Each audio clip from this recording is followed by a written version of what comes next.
आज नारळी पौर्णिमेचा दिवस आहे। याच अनुषंगाने कोकणातील परंपरा जागृत ठेवण्यासाठी मुंबईमध्ये देखील बऱ्याच ठिकाणी नारळ फोडी स्पर्धेचं आयोजन करण्यात येत असतं। दरवर्षीप्रमाणे यंदाही विलेपार्लेमध्ये शिवसेना उद्धव बाळासाहेब ठाकरे पक्षाकडून जे आहे ते आयोजन करण्यात आलेलं आहे। आता आपण पाहतो ही जी नारळ फोडीची स्पर्धा आहे यंदाचं 18वं वर्ष आहे आणि दरवर्षीप्रमाणे यंदाही नितीन डिचोलकर यांनी या स्पर्धेचं आयोजन करण्यात आलेलं आहे।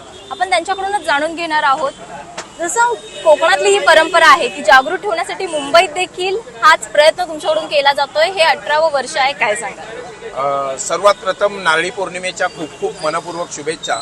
हा कोकणातील उत्सव मुंबईत पण टिकला पाहिजे। हिंदू धर्माचा उत्सव आहे नारळी पौर्णिमा, यासाठी आम्ही सातत्याने प्रयत्न करत असतो।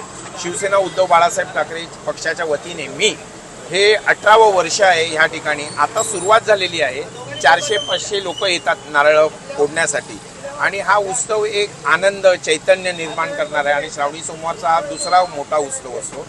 2 नारळ घ्यायचे, एकमेकावर फोडायचे, ज्याचा फुटला तो हरला असं। पण नंतर कालांतराने ही मोठी स्पर्धा होते आणि याला चांगला नागरिकांचा प्रतिसाद असतो।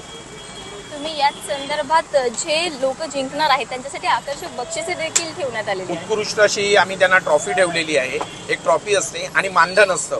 मानधन हे निमित्त जरी असलं तर त्याच्या मागे उद्दिष्ट आहे की लहानपणापासून आता एक वयापर्यंत आलेल्या लोकांची आपला खेळ कुठेतरी टिकला पाहिजे, कोकणातला मातीतला उत्सव कुठेतरी टिकला पाहिजे, यासाठी आम्ही प्रयत्न करतो। बक्षिसे असल्यामुळे आणखी लोकांमध्ये उत्साह वाढणार आहे आणि त्याप्रमाणे तुम्ही आयोजन केलंय। तुम्ही बघत असाल, बक्षिसं मिळवण्यासाठी तर आहेच, पण एक चुरस असते आणि हा दमदार आणि हिमतीचा खेळ असतो। एक जो फटका मारणं ही सुद्धा एक कला आहे, म्हणजे त्याचा जोर पडतो।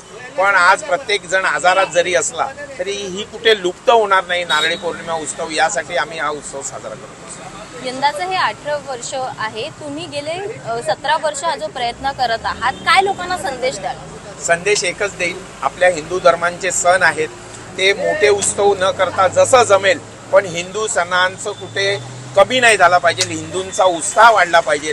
सर्व कायदा, रस्ता, ट्रॅफिक काही होणार नाही, हे जपून आपण उत्सव आपले साजरे केले पाहिजे, जेणेकरून लोकांना त्रास होणार नाही, पण हिंदू सण आपण दणक्यात आणि उत्सवात साजरे केले पाहिजे। धन्यवाद। पण या ठिकाणी पाहतोय आता देखील नारळ फोडीचा जो उत्साह आहे तो आपल्याला पाहायला मिळतोय। लोक अतिशय उत्सुक झालेले आहेत आणि हा जो सण आहे तो जागरूक ठेवण्यासाठीच हा जो प्रयत्न आहे तो दरवर्षी करण्यात येत असतो। नारळी पौर्णिमेनिमित्त हे नारळ फोडी स्पर्धेचं आयोजन मुंबईत देखील मोठ्या प्रमाणावर करण्यात येत असतं। स्नेहा जाधव, न्यूज 18 लोकमत, मुंबई।